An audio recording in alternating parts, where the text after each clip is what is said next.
Buen día. Hoy día nos corresponde el cuarto capítulo en inglés. Nos vamos a centrar en nuestra respiración, inhalando por la nariz, reteniendo y exhalando lentamente por la nariz.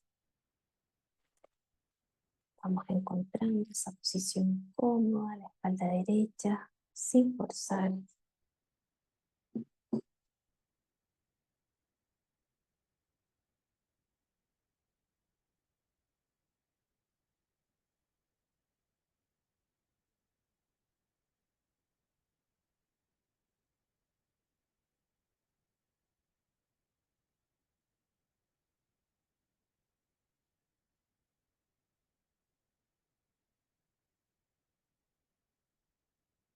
Vamos contemplando nuestro tubo de luz como una luz blanca incandescente que comienza debajo de la planta de nuestros pies a unos 4 metros por sobre nuestra cabeza.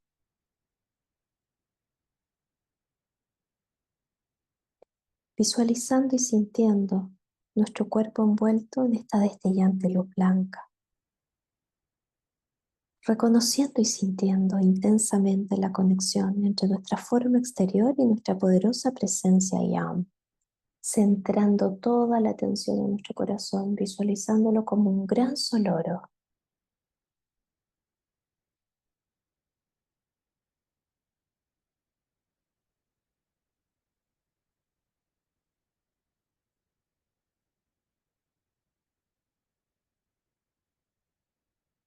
Yo acepto ahora alegremente la plenitud de la presencia divina, el puro Cristo. Sientan la gran claridad de la luz y su intensidad en cada electrón de nuestro cuerpo.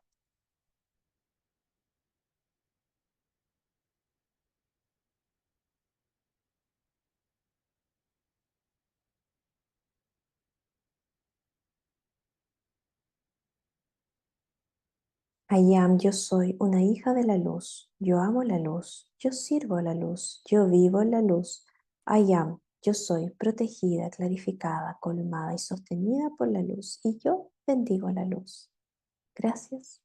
Está cumplido.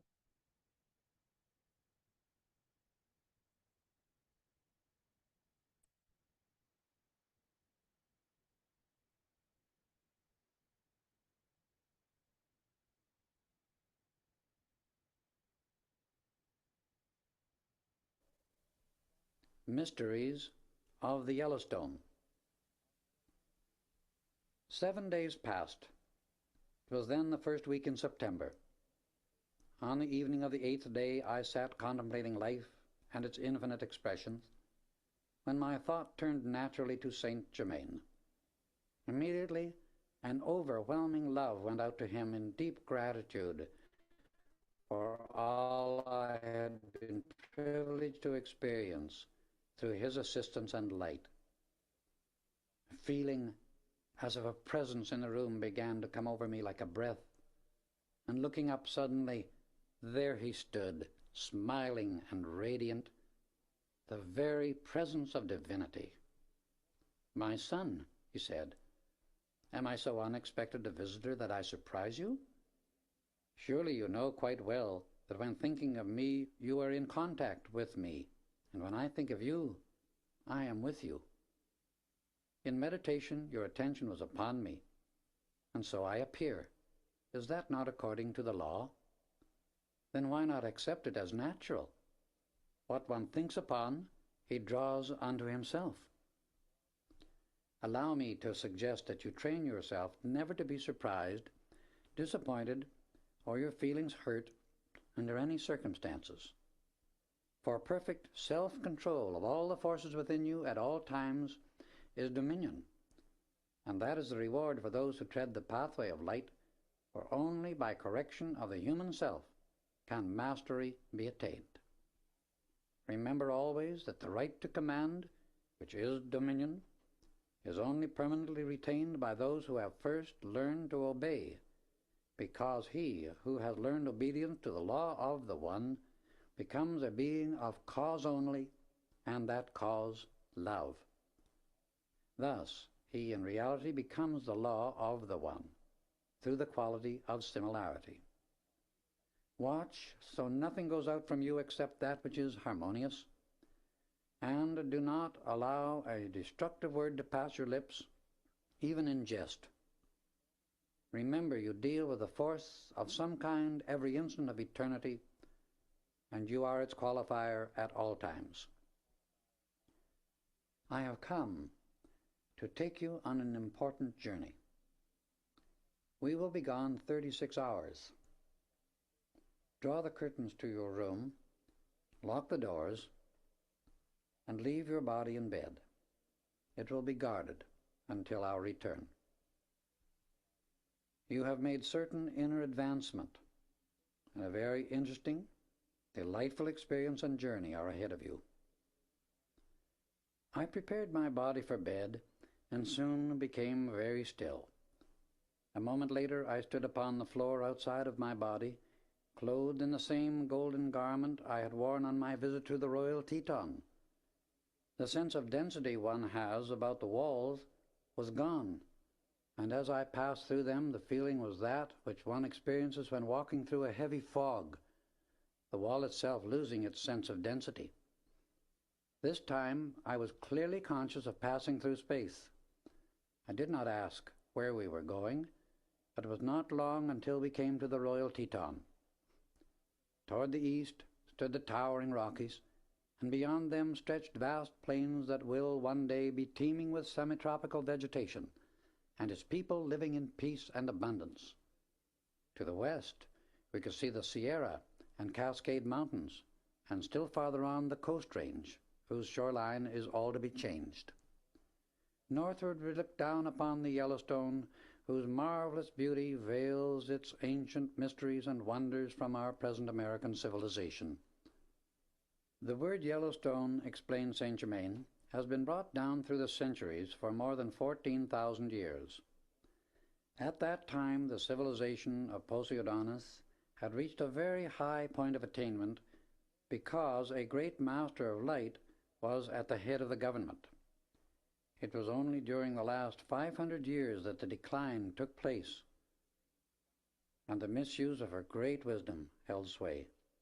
Within the present boundaries of the Yellowstone, which are still the same, existed the richest gold mine the world has ever known. It belonged to the government, and much of its wealth was used for experimental and research purposes in chemistry, invention, and science. 37 miles from this place was located a diamond mine. Stones taken from it were the most beautiful yellow diamonds that have ever been found within this earth, before or since that period. Among the gems which came from that mine were a few rare stones of very remarkable beauty and perfection. If properly cut, they showed a tiny blue flame at the center that looked like liquid light. When worn by certain individuals, the radiance from this flame could be seen more than an inch above the surface of the stone. These were held sacred and only used in the highest, most secret rites of the ascended masters. 16 of them are still held in sacred trust by the Brotherhood of the Royal Teton, and will again be brought into use at an appointed time. It was because of these magnificent yellow diamonds that the present name Yellowstone has come down to us. You, my son, were the discoverer of both mines. I will reveal the records that are the physical evidence of what I have just been telling you. These records give the date of their discovery, amount of wealth taken out, length of time operated, description of the machinery used, which handled refractory ores recovering 87% of their value, running of it into bullion while yet in the mine, making unnecessary any operation at the surface, where shipped, and the date of closing and sealing. Here are the duplicate records. In the life on Poseidonus, you lived in a beautiful home with a sister who is now Lotus. Both attained and maintained close contact with the inner God self, so God was truly in action at all times. You were an official in the Bureau of Mines, and through that connection, invented and built a wonderful airship. In it you traveled a great deal over the mountains. One day, while in deep meditation, you were shown the location of these mines, which you later discovered, opened up, and turned over to the government. With this explanation, I will now show you proof of what I have described, although there is not a trace of these mines on the surface today. Come, we will enter the mine itself. Leaving the Royal Teton, I was perfectly conscious of passing through space and moving rapidly until we reached a certain spot in Yellostine Park. Here we descended and stood before a wall of solid rock. "Do you see any way to enter?" asked Saint Germain, turning to me. "No, but I feel the opening is here," I answered, as I pointed to a certain spot on the granite wall. He smiled, and going up to the place indicated, laid his hand upon it, and in a moment we stood before a metal door, unsealed. "You see," he explained, "we have our own methods of sealing any entrance we choose for protection, and it is impossible for it ever to be found or entered unless we so desire. The substance with which we hermetically seal places and things is drawn from the universal. It is harder than the rock itself, though in appearance exactly like it. In this way we are able to protect entrances to retreats, buildings, buried cities, mines, and secret chambers of the great ascended brotherhood of light, many of which have been held in a state of perfect preservation for over 70,000 years. When we no longer have use for such places or things, we return them back to the universal.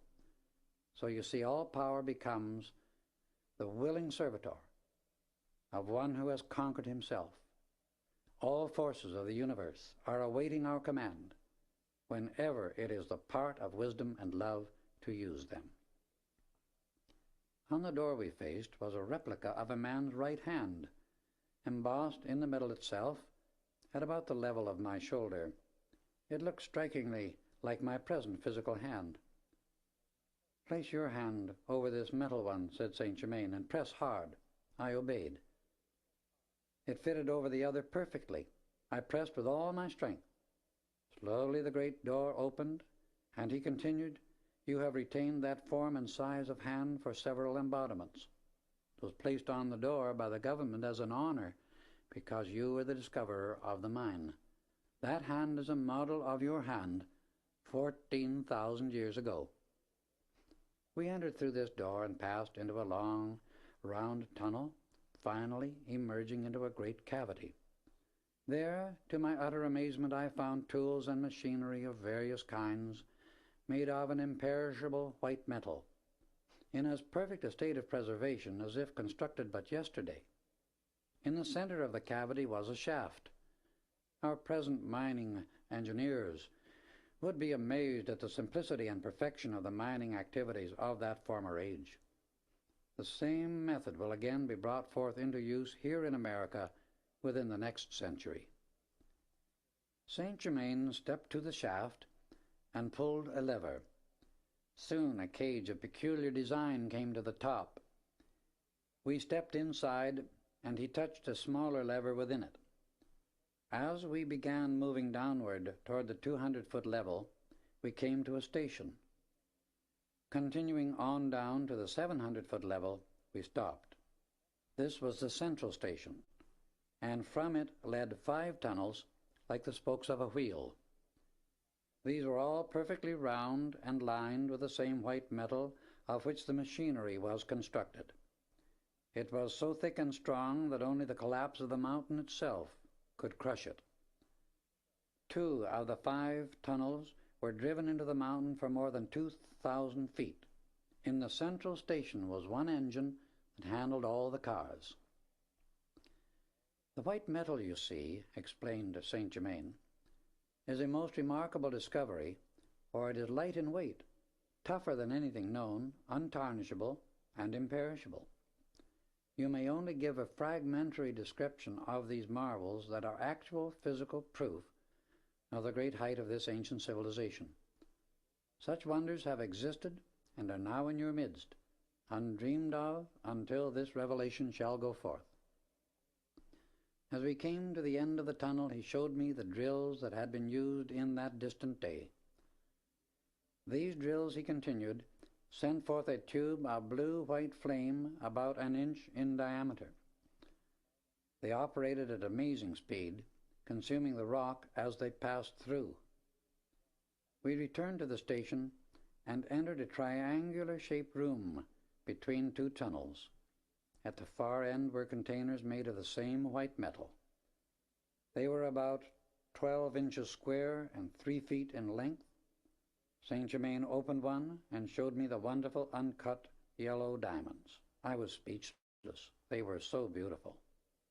I think I hear my readers say, "Do you mean to tell me that these were physical?" To that perfectly natural question, I wish to answer, yes, just as physical as the diamonds you wear on your fingers today. Other containers were filled with cut stones of fabulous value. We then returned to the entrance of the mine. Saint Germain closed the door and sealed it as before. No one, not an ascended master, could have distinguished it from the surrounding rock. Rising from the ground, we quickly covered the 37 miles to the gold mine. This time we stood on the very top of the mountain, near a cone-shaped rock that looked perfectly solid. It was about 15 feet in diameter at the base and perhaps 10 feet in height. "Watch closely," he said as he laid his hand upon it. Slowly, a triangular-shaped section moved out, disclosing a flight of steps leading downward. We descended these steps for some distance and soon came to a cavity at the top of a shaft similar to the one in the diamond mine. "You will notice the absence of crushers," he continued. "Everything is done within the mine itself. Not a thing is handled at the surface." We stopped at the 400-foot level, where there was another immense cavity. Here, complete equipment for treating the ore was located. He explained the extreme simplicity of the process used, which seemed incredible. It was so simple.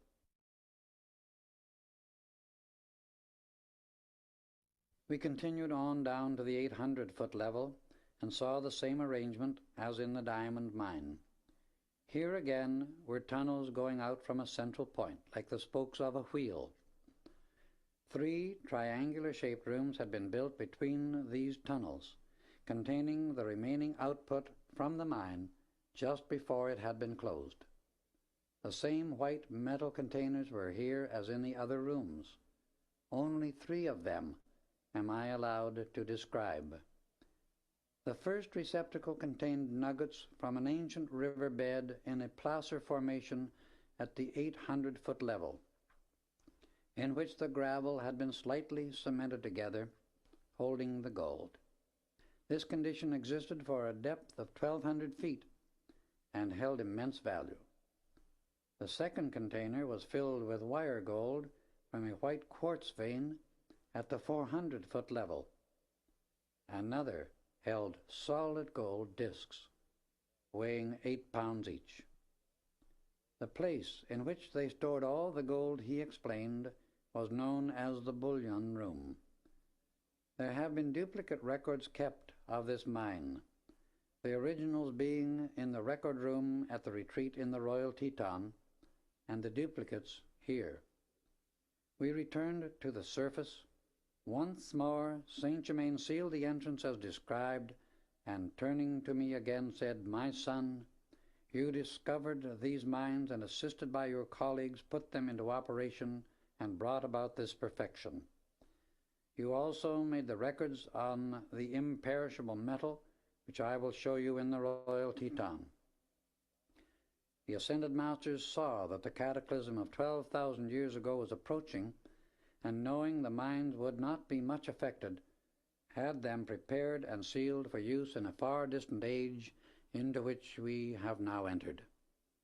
At 7 different periods of your many embodiments, the memory and process for making these records has been recalled. You will bring them forth again in the present age to the blessing of all mankind. This accounts for your feeling since childhood of interest in ancient records of all kinds, and that you would have much to do with such work again in this life. Come, we will now return to the Royal Teton. There, in a room adjoining the great audience hall, are these records to which I have referred. It is a place for the preservation of inventions and scientific discoveries. The one we were in our former visit contained only records of the various civilizations. We returned to the retreat, and entered this time by way of the tube as on our first visit. Stepping out, we passed through the second door to the right of the entrance. It opened directly into the scientific record room, a space about 70 by 40 by 15 feet. The entire walls, ceiling, and floor were lined with the same imperishable white metal of which the shelving and containers were constructed. Saint Germain drew out one of the latter and handed me the record I had made of the diamond mine. Again, I was able to read it, but this time he told me to call upon the God Self within, and thus let it reveal the complete former knowledge which I had at that time. The record gave a clear but condensed history of the discovery and operation. He handed me another spindle, and on it was the complete history of the gold mine. Now that you have seen the physical proof of what I have explained, he said, I want you to know that I will never tell you anything that I cannot prove. Here he turned toward me with a piercing look in his eyes that passed clear through my mind and body. My son, he continued, you have done well, and are calm and poised under these recent experiences. Much depends upon your next step. Focus your entire attention upon the all-controlling God Self within you, and do not forget to hold it there. In the light of what occurred later, it was well he had fortified me with that admonition. With that warning, he led the way across the large audience hall to the great bronze door on the west wall. Placing his hand against it, the panel slowly moved upward until we had entered and then closed after us. I stopped, immovable with amazement. For I looked upon that which human eyes are rarely, if ever, permitted to behold. And the scene held me motionless. So great was the fascination of its beauty and wonder. About 12 feet in front of me stood a block of snow-white onyx, 3 feet high and 16 inches square. On this rested a crystal sphere filled with a ceaselessly moving, colorless light in which were points of radiance darting to and fro. The sphere continually sent forth rays of prismatic colors to a distance of about 6 inches. It seemed made of living substance, so constantly did it scintillate. Out of the top of the crystal ball poured forth 3 plumes of flame, one molten gold, one rose pink, and the other electric blue, extending at least 3 feet in height. Near the top, each section bent over like an ostrich plume, graceful, beautiful, and in perpetual motion. The radiance from this gorgeous sphere filled the entire chamber, producing a sensation of electronic energy no words can convey. The light, life, and beauty of that scene simply overwhelm human powers of description. We stepped toward the far end of the room, and there, side by side, stood 3 crystal caskets, each containing a human body. As I came nearer, My heart almost stopped beating, for within were the forms Lotus, our son, and I had used in an ancient embodiment. I recognized them readily, for Lotus still retained some resemblance to that body, but the bodies of our son and myself had features of greater regularity and perfect physiques. All showed the full perfection of a type almost like that of the ancient Greek. They looked as lifelike as though only sleeping. Each had wavy golden hair and was clothed in garments of similar golden fabric to that in the robes worn by the figures in the tapestry. An ascended master had but to look upon these bodies to see registered every vital action experienced in any physical embodiment since that time. Thus they acted as mirrors to record passing activities which, however, left their original perfection unchanged. Each casket stood upon a large base made of the same kind of white onyx as that on which the sphere was placed. These were covered by lids of crystal, fitted very tightly in a groove around the edge, but were not sealed.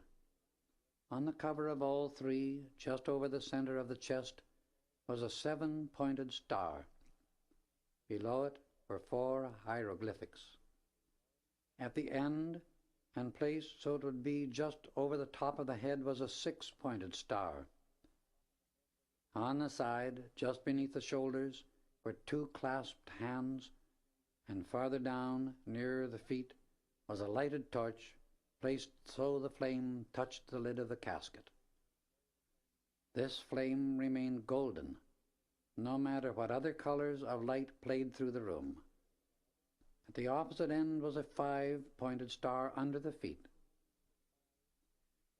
All the emblems were raised, as if embossed upon the crystal.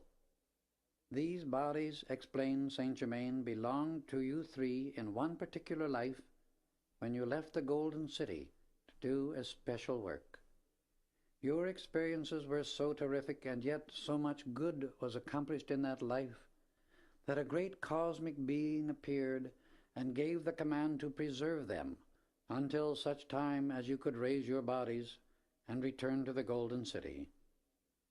He gave full direction for their preservation, which was faithfully carried out, as you see. Now, you can all realize how important and necessary it is to keep keenly aware of and deeply centered upon the Master Christ's self within, that only God's love, wisdom, and perfection may act through your minds and bodies at all times. At that moment a dazzling light and tremendous power surged through me, and my God self spoke. Great Master of light, parent, brother, and friend, almighty Son of God, thou hast indeed an everlasting love, and through it thou hast attained thy well-deserved eternal peace and mastery over the 5 lower kingdoms. The great God-self in these children thou lovest so well shall soon come forth in full conscious dominion, to give every assistance thou hast so long desired. For each of God's children has a service to perform which none but he may give. I call forth the great light from the very heart of God to bless you forever. As these words were spoken, a great shaft of light blazed forth, filling the chamber with points of brilliant prismatic colors. They darted everywhere in the room, and all became a blaze of rainbow light, pulsing with life. See, my son, said Saint Germain, how perfectly you can let the great God self express. You shall soon be able to do this consciously and at will, whenever you desire. Notice the stalactite effect on the ceiling and the silver-white appearance of the walls. They are all made of precipitated substance, and the room is maintained at the same comfortable temperature at all times. We crossed to the far end of the chamber and stood before a polished archway in the wall.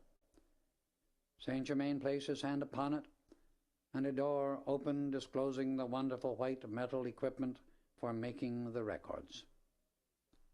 In the age we are now entering, he continued, much equipment will be brought into humanity's use that has been preserved, and so will not have to come through either the avenue of invention or discovery. How is it, I asked, that everything in this retreat and the mines is kept so free from dust and the ventilation is so good? That, he explained, is very simple. The ascended masters use the same force to cleanse and ventilate by which they produce heat, light, and power. The emanation from any one of them, as they pass through the mines or chambers, instantly consumes all unnecessary substance. It is nearing the second morning since leaving your body, and we must now return. We passed through the audience chamber, out of the door at the left of the tube, and stood once more under the light of the stars. We came back to my room quickly, and a moment later I was again in my body. Saint Germain stood beside me, holding out the familiar crystal cup, filled this time with an amber-colored liquid. I drank it and felt the vivifying effects pass through every cell of my body. Now, sleep as long as you can, he said, and disappeared from sight. I must have slept soundly, for I awakened many hours later, completely refreshed, my body renewed in strength and power. Chapter 5.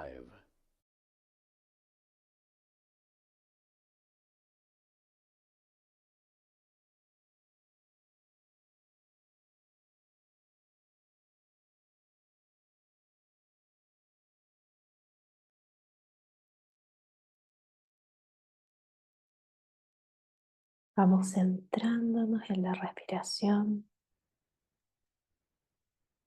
integrando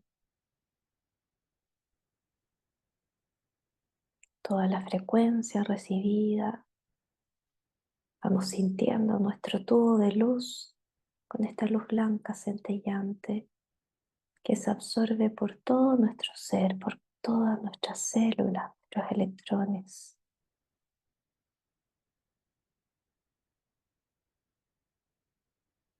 Manteniendo siempre esta imagen, reconociendo y sintiendo intensamente la conexión entre nuestra forma exterior y nuestra poderosa presencia I Am, centrando toda nuestra atención en nuestro corazón, visualizándolo como un solo oro que abarca todo nuestro ser. Yo acepto ahora alegremente la plenitud de la presencia divina, el puro Cristo. Sintamos esta claridad de la luz y su intensidad. I am, yo soy una hija de la luz, yo amo la luz, yo sirvo a la luz, yo vivo en la luz. I am, yo soy protegida, clarificada, sostenida por la luz y yo bendigo la luz. Gracias, está cumplido. Podemos tomar nuestro vaso de agua con la mano derecha y con la mano izquierda. Recibir la energía directa de la fuente, decretando I am, la presencia que carga esta agua con la esencia de vida que yo absorbo, que renueva mi cuerpo en una perfecta salud, eterna juventud y belleza. Gracias, está cumplido. I am, esto es la luz cósmica líquida. I am, esto es la luz cósmica líquida. I am, esto es la luz cósmica líquida. I am, esto es la esencia de vida de Jesús Cristo ascensionado que yo absorbo. I am, esto es la esencia de vida de Jesús Cristo ascensionado que yo absorbo. I am, esto es la esencia de vida de Jesús Cristo ascensionado y yo absorbo. Gracias, está cumplido.